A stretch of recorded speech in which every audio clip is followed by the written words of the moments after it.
Buenas noches, amigos, 1:38, la nave del misterio. Y precisamente hoy, esta noche, seguramente, es más que probable, miles y miles de amigos escuchen nuestro programa desde un entorno diferente. Porque varía mucho, de verdad, escuchar Milenio 3, por ejemplo, desde el interior de un coche, bien sea uno el conductor, el acompañante, y ya no digamos el camionero o la persona que está acostumbrada a vagar por la piel de toro y sus carreteras en solitario. La noche a esta hora, os aseguro que se siente distinta, y la radio acompaña de forma también muy diferente. Todo varía. Precisamente esta noche y no otra, comenzaba una vez más, un año más, la Operación Salida. Miles de amigos acudían, empezaban las caravanas buscando un rato de descanso. Y nosotros, que estamos ya enfilando la recta final de la temporada, hemos pensado hacer un pequeño homenaje. Una de esas noches en las que acudimos a un clásico, en las que pedimos vuestra ayuda y en las que vamos a hurgar en la historia. Este programa está dedicado a todos los que viajáis, en cualquier punto y hacia cualquier punto, para que recordéis la magia de la radio, la magia de la noche y sobre todo la magia de lo que algunos aseguran que puede pasar en una carretera. Porque lo cierto y verdad es que desde que el hombre empezó, primero a caballo, después con carruajes, a adentrarse por los bosques, a iniciar las primeras calzadas incluso, ya en tiempo de los romanos, ya en las tablillas más antiguas de la antigua Mesopotamia, hay historias de aparecidos en la carretera. Y es curioso porque han sido una constante que han acompañado al hombre. Contaban los viejos caballeros holandeses del siglo XVII que a veces aparecía una mujer, que la veían guapa, casi cerúlea de blanca en el rostro, esperando junto a un árbol, casi siempre en un cruce de caminos, y la leyenda nos contaba que, en ocasiones, se invitaba a la dama a pasar al interior del carruaje o a colocarse a lomos del corcel del caballo, y en un momento dado, la leyenda, repito, nos contaba que el caballero notaba que el helado aliento de la dama dejaba de impactar contra su cogote. El caballero notaba también que el caballo relinchaba, que no quería pasar otro cruce de caminos, y al mirar hacia atrás, la joven dama, la bella muchacha perdida en la noche, quizá vestida con un traje negro, sonreía, pero sonreía desde un lugar imposible e ilógico. Aquella mujer, aquel demonio quizá, tenía la cabeza agarrada entre las propias manos. Así se hablaba de la dama de Ech, y esta historia quedó grabada no solo en pinturas, sino en antiguos libros.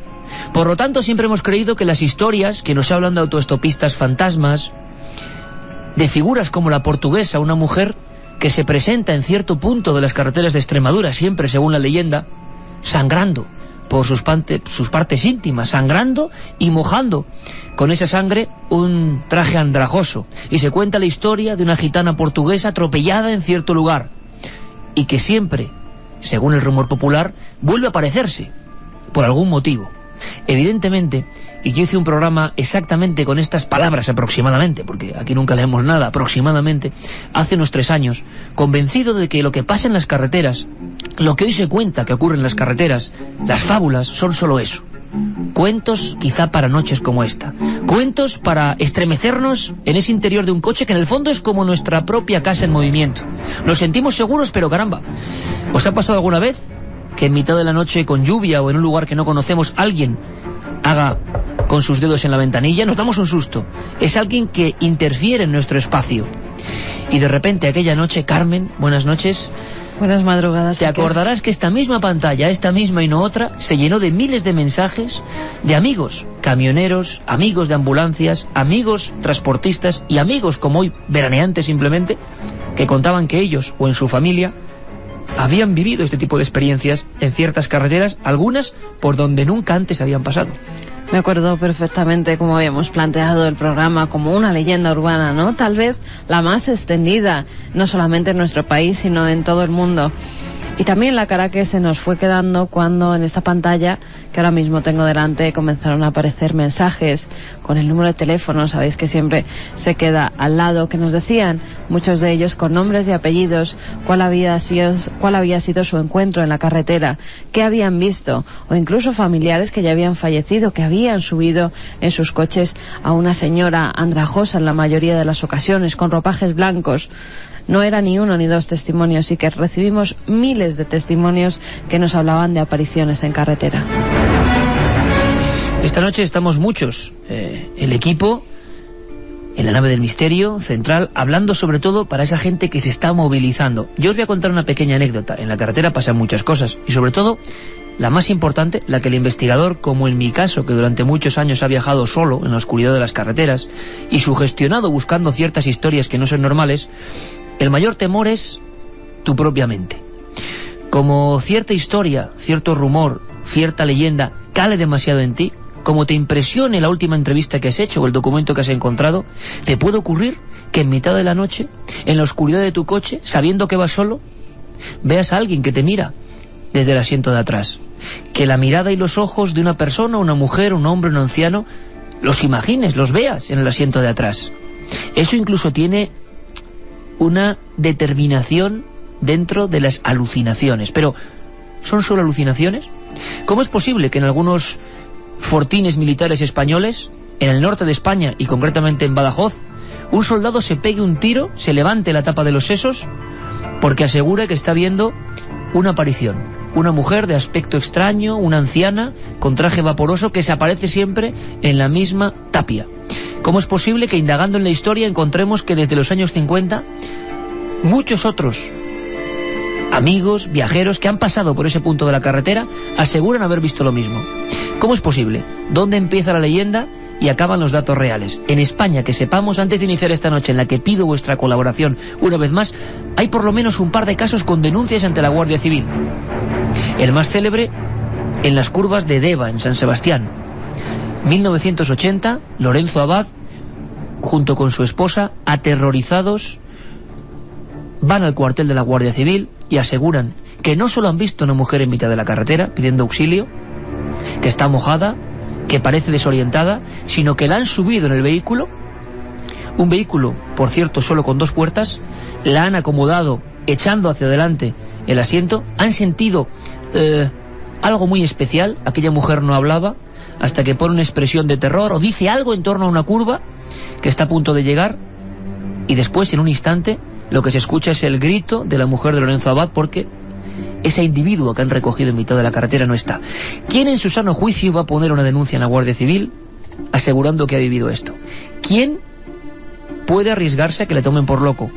Alguien quizá que realmente le ha pasado algo muy parecido. Bueno, pues esta noche, como un clásico, recuperamos de nuevo historias. Yo tengo la imagen, Carmen, siempre en la mente cuando hablamos de esto, no sé por qué, de una noche, año 2003, y vamos recibiendo diferentes mensajes. Claro, aquí los mensajes van llegando, y si uno no dice nada, es extraño que varios coincidan con diferentes teléfonos desde diferentes puntos de España. Eran varios camioneros que, pasando por el mismo punto de la carretera, en Gerona en concreto, quizá alguno nos esté oyendo, y como tienen que ser muy breves en el mensaje de móvil, lo describían, Carmen, de una forma que a mí me pareció asombrosa, ¿no? Telegráfica. Hemos visto, cerca de las 3 de la mañana ya, en una carretera secundaria, claro, tiene que ser una alucinación, pero claro, que la tengan varios a la vez, una niña vestida de comunión, cruzando la carretera. Y también es muy común algo que nos comentaban, que es un señor, a veces con sombrero, otras veces sin sombrero, vestido con traje, y que siempre lleva una maleta en la mano. Precisamente, conociendo a algunos hombres del volante en los últimos días, nos han vuelto a contar cosas y nos decían, mira, esto nos ocurrió, pero sería incapaz de contarlo en público. Bueno, a ver si esta noche nos animamos. Hay un libro que se llama La verdadera historia del viaje al más allá, hablando de una película célebre en la transición española, una de las primeras del terror parapsicológico. El director era nuestro querido amigo Sebastián Darbó, y él hizo un libro en Plaza y Janés tiempo después, donde explicaba los casos reales en los que se había basado aquella película. Por ejemplo, entrevistaba, que era tremendo, al exorcista oficial de Barcelona, el padre Francisco de Paula Solá. Por primera vez un periodista español se aproximaba al mundo de los que exorcizan oficialmente por parte de la Iglesia, y contaba un caso espantoso. Pero claro, en esa película también se deslizaba una historia sobre un encuentro en carretera. Y es de las primeras veces que yo vi casos, documentos, datos de este tipo de historias. O sea, que había algo más, quizá, que una leyenda.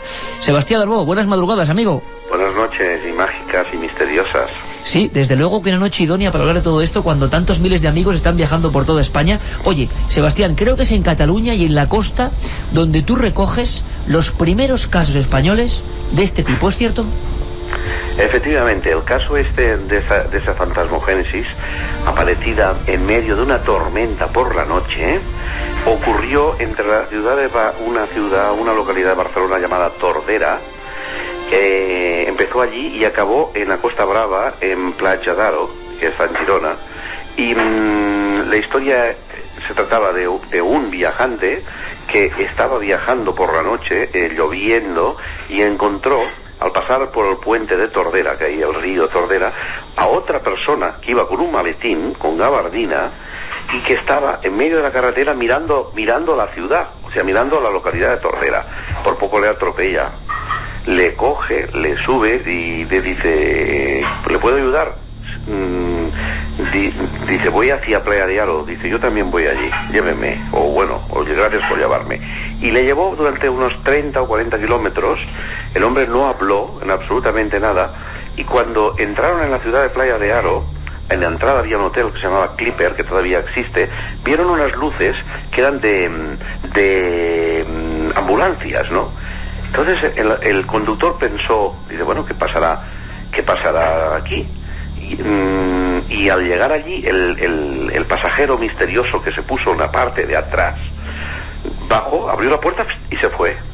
Entonces al irse, al parecer dejó este maletín, y el conductor entró, o sea, el que llevaba el coche entró al hotel a decirle, oiga, este señor que acaba de entrar se ha dejado este maletín.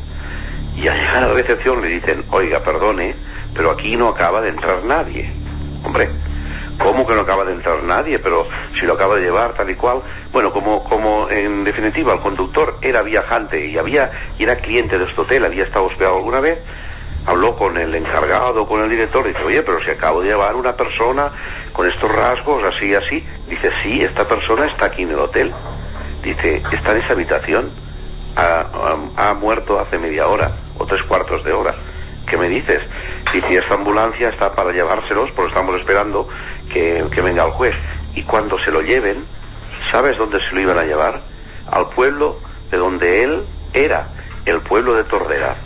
Es decir, este hombre, media hora o 3/4 de hora antes de llegar al hotel donde murió, el conductor le había recogido en Tordera cuando en realidad era un fantasma, porque estaba en el hotel muerto. Y cuando lo lleva al hotel, allí se encuentra el cuerpo real, que hay una ambulancia que se lo va a llevar al pueblo suyo, donde le iban a enterrar. Por lo tanto, nos encontramos ante un caso de una proyección, desde luego, de una persona moribunda que antes de morir se proyecta, supongo, hacia el lugar donde vivía, hacia su pueblo, hacia sus familiares, y la otra persona, el conductor, absorto en la conducción, ¿cómo diría? En estas líneas que hay en medio de la carretera, que son hipnóticas, y lloviendo, por lo que sea en un estado de trance, ¡paf!, vio la aparición, subió y se lo llevó al hotel. Por supuesto, esto era irreal, debía ser una alucinación, pero la verdad es que ocurrió porque al llegar al hotel encontró el cadáver de la persona que presuntamente había llevado él al hotel. Lo hemos entendido perfectamente, Sebastián, y con lo cual se demuestra que algunos de estos casos tenían una raíz real, que es lo que nos sorprende, que muchas veces hemos visto una visión antropológica de todo esto, el miedo a la noche, el miedo a la carretera, el miedo a los caminos que está inserto en el ser humano, y contra ese miedo surgen muchas leyendas, pero claro, algunas tienen nombres y apellidos reales. Y os voy a contar que, como siempre me pasa, no sé si lo he contado o no ya, Carmen, me suele pasar, ya lo sabes, pero yo recuerdo en Milenio 3 siempre es en directo, pero en algún verano, por supuesto, el verano pasado creo que fue, ¿no? En agosto dejamos algunos especiales editados para que la gente los disfrutara con los mejores momentos o reportajes. Y entonces yo iba con tu hermano, con mi cuñado, por las carreteras de Alicante de noche, y era la hora de Milenio, y entonces puse el programa. Félix, mi cuñado, puso el programa y claro, me oí a mí mismo, que nunca me había pasado. Y bueno, íbamos los dos por la carretera tranquilamente, y entonces comprendí que cada música, como la que ahora está sonando, las palabras, todo sonaba completamente distinto en un coche rodando por una carretera, sobre todo si era secundaria o era más solitaria, ¿no? Una sensación muy curiosa. Alberto Granados, buenas noches. ¿Qué tal? Buenas madrugadas. Que indica, y tú sabes mucho de esto, la percepción, las sensaciones. No es lo mismo escuchar, por supuesto, un programa de radio, a pesar de que agradecemos la enorme cantidad de amigos que desde América y otros puntos por internet, por ejemplo, en pleno día. Estas mismas historias en pleno día, bueno, son distintas, la percepción es distinta. También es distinta en la cama, con los cascos, como hace mucha gente, escuchando Milenio. Bueno, es distinto. Pero te aseguro que en el coche, no sé si te ha pasado alguna vez, escuchar Milenio en el coche, te ha pasado muchas, ¿verdad? Sí, sí. En la carretera, de noche, varía nuestro sistema de alarma, estamos de una forma distinta, y yo mismo, que me estaba oyendo a mí mismo. Y si es en un lugar como el que nos está escuchando un oyente, en la curva de Arrolobos, y nos dice que está acongojado. Hay un amigo en la curva de Arrolobos ahora mismo. Sí. Mira, se ha puesto la carne de gallina, te lo juro, ¿eh? Pues imagínate cómo la tiene que tener él. Pues es que la curva de Arrolobos, Alberto, es la curva donde yo más miedo he pasado en mi vida. Una buena carrerita. Yo corriendo con las cámaras, el chaleco, las bolsas, una noche medio invernal en las Urdes. ¿Y sabes por qué? Por mis propios fantasmas, por mi propio miedo. Había estado toda la tarde, ¿seguro? Toda la noche, bueno, ojalá que fuera por eso, entrevistando a personas que habían visto un fantasma, una figura, muy cerca de allí, a unos kilómetros, proximidades de Plasencia, nos llegaba un caso de un individuo, como un anciano, con un traje negro, con una cara mirando, que hasta un policía acudió con su hijo, porque la principal testigo, una mujer, enfermera de un hospital, allí en esa zona, estaba ya absolutamente aterrorizada, porque había pasado 3 veces y había visto ese individuo. Justo en ese punto se había suicidado, tirándose al vacío, un anciano desahuciado. Creo que le habían quitado la casa, había ocurrido algo, y el hombre, vestido con un traje muy parecido a lo que habían visto, se arrojó, se despeñó de cara contra el barranco. En Arrolobos, un montón de personas de ese pueblo, de las maravillosas Urdes, habían visto una figura que era una descripción idéntica, una figura oscura, o sea, como si tú vas en el coche, Alberto, y vas subiendo un puerto y arriba ves una sombra, y esa sombra en un momento dado se despeña, se tira, cruza la carretera y se tira, eso una y otra vez. Y yo estaba allí entrevistando a un montón de gente, claro, y al final uno es que no es de piedra, y volvía con mi coche y de repente me encuentro una valla en mitad de la carretera, y digo, pero caramba, ¿pero esto qué es? Si esto no estaba antes. No tenía nada paranormal, simplemente estaban haciendo obras y habían puesto una valla, con lo cual tenía que ir hasta Vegas de Coria, que era un buen trecho. Y te aseguro, Alberto, que es la caminata más terrorífica que he hecho en mi vida. Iba andando con mis mochilas, mis bolsas, y quedaba muy lejos la posada. Y entonces todo lo que había ido recogiendo, entrevistando las caras del miedo, las personas que, tan normales como nosotros, aseguraban que habían visto eso, todo eso estaba reproduciendo como en un reproductor, ¿no?, virtual en mi cabeza.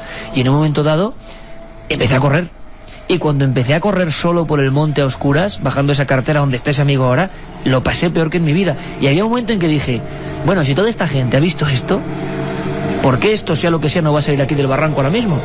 Y cuando metía las llaves en la puerta de la posada, que no entraban, es que noté, o sea, la mano de alguien en el hombro. Y no había nadie. O yo creo que no había nadie. Y me di la vuelta, y en esa carretera de conocer a ese amigo de Vegas de Coria, solitaria, había unos pequeños barrancos, y de ahí, en esa curva, salía lo que fuese durante unos días y luego nadie vuelve a ver nada.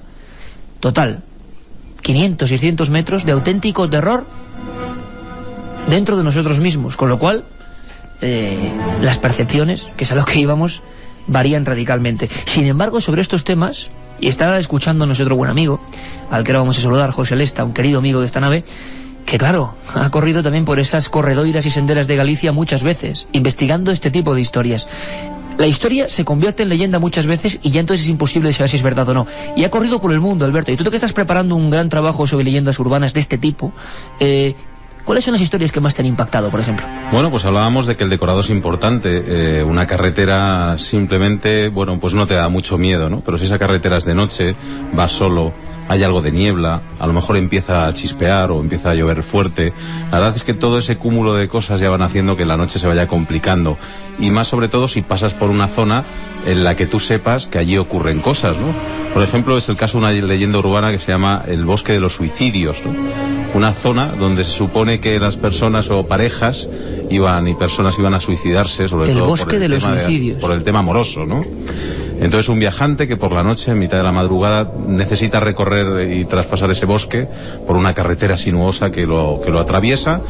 El hombre tiene la necesidad de pasarlo porque tiene que entregar al día siguiente pues un trabajo, y entonces empieza a recorrer esa carretera y en medio de la noche una chica asustada le empieza a hacer señas. El hombre no distingue bien la silueta, pero al final termina parando. Le pregunta a la chica de qué le ocurre y entonces le dice que su novio ha muerto, que se ha suicidado, que se ha quitado la vida y que le ayude para llevarlo a un hospital a ver si llegan a tiempo, y que el chico lleva unos minutos, que parece que ha fallecido y demás. El hombre junto con la chica cargan a este chico dentro del coche, llegan al primer hospital que encuentran. Este hombre desesperado a toda velocidad por aquella carretera sinuosa, y cuando llega al hospital pues enseguida a toda prisa llama a los enfermeros salen y recogen al chico, y a la chica, que parece que ha perdido el conocimiento, también la pasan dentro. Cuando el hombre está desesperado en la sala de espera a ver si le dan noticias de lo que ha ocurrido, él cuenta a uno de los enfermeros que está allí lo que había pasado, que la chica se encuentra con ella, que llevan entre los dos al chico. Entonces al cabo del rato llega el médico y habla con él y le dice, bueno, ¿me puede volver a repetir la historia? Sí, con esta chica. Dice, bueno, yo es que le tengo que dar una noticia. Este chico y esta chica llevaban muertos desde hace 7 horas. El hombre se queda extrañado y dice, esto no puede ser, esta historia no puede ser. Entonces el médico le comenta eso, ¿no? Que según las pruebas que habían hecho, los dos habían fallecido hacía 7 horas y que habían tenido que llamar a la policía para contarle aquella historia, ¿no? Y esto es una deformación de hechos que se ha convertido ya en popular. Sí, se ha convertido en popular y bueno, como tú bien decías, pues cuando hacemos un programa de estas características y nos empiezan a llegar SMS con gente contando su propia historia, contando una historia similar, pues ya uno no sabe qué pensar, ¿no? Si esto es cierto o no es cierto. La verdad es que muchas de estas historias, al final hay muchos testigos de ellas, por lo menos, ¿no?